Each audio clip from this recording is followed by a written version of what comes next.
Yes, because they wandered around in circles, and Canaan was not uninhabited at the time.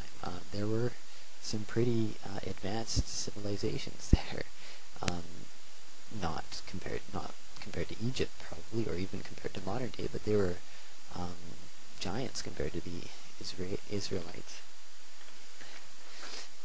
Yes, it was a 10-day trip for an able-bodied man, and one single man, maybe a man with a horse or a camel. For a nation, however, who had to camp and had logistics to deal with, I don't know how big. Other people have done studies on how big the tribes of Israel's were, and the tribe of Israel was, and how many people they had with them, and how many cattle and things like that. But it wasn't just a simple, one guy, because they had scouts to go out ahead and scout the land out for them. They sent Joshua and Caleb, Joshua being my namesake. They sent them out ahead into the land of Canaan to see what was going on. So yeah,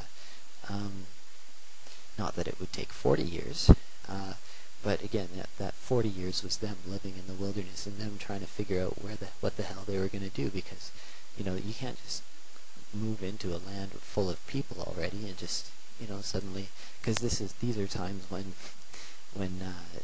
the standard practice is to genocide your neighboring tribes, and if you just try and move in, you'd have a problem. You'd have a war on your hands, which eventually they did. They invaded and took over Jericho and the rest of the land of Israel, has become later the land of Israel. So yes, it didn't take them 40 years to travel there, and it took them 40 years of wandering from place to place and planning and camping and trying to feed themselves, trying to just survive until they could actually maybe have a plan or do something, or maybe they felt that God was finally leading them into Jericho and into the land of Israel, the land of Canaan.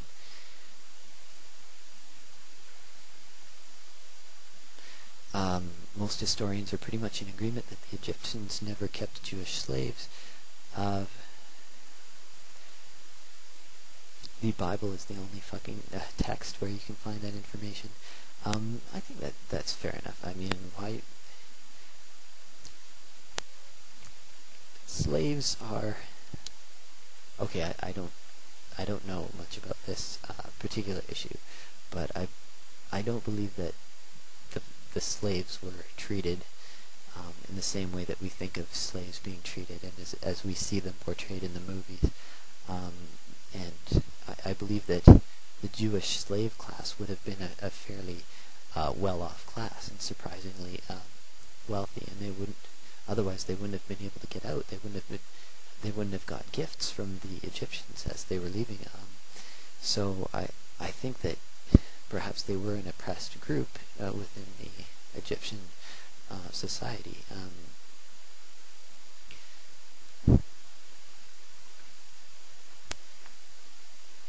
But that they weren't necessarily completely, utterly downtrodden and dirt. And I think this would have happened several times with different tribes, moving in and out of different kingdoms of Egypt. I'm not going to get more into that.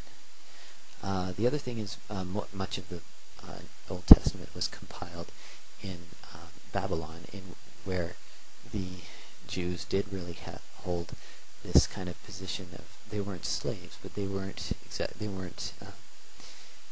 natives of Babylon, because they'd been carried over there into exile.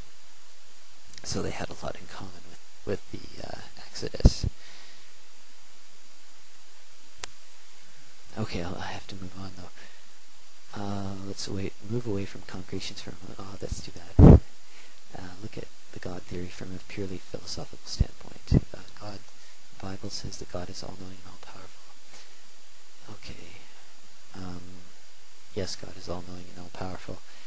I don't know where we can get, what place we can get to by arguing back and forth about this particular paradox, because, I mean, it's an interesting paradox, don't get me wrong, but I don't think it has any practical implications, because it doesn't necessarily mean that God cannot exist.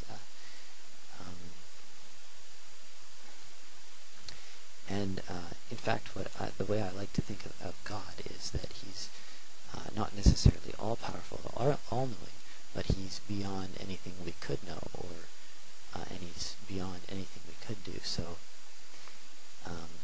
the omniscience and omnipotence of God is merely the fact that he's beyond our understanding and beyond our abilities that we ever could have. Therefore, he might actually have a limit somewhere, but it is beyond our capability of knowing.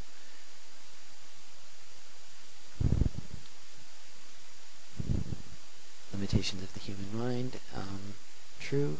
Limitations of logic. We have similar arguments when it comes to time travel. We have similar paradoxes when it comes to the difference between matter and or between particles and waves, and whether whether light is a particle or a wave. It's a contradiction. Does it mean that light doesn't exist?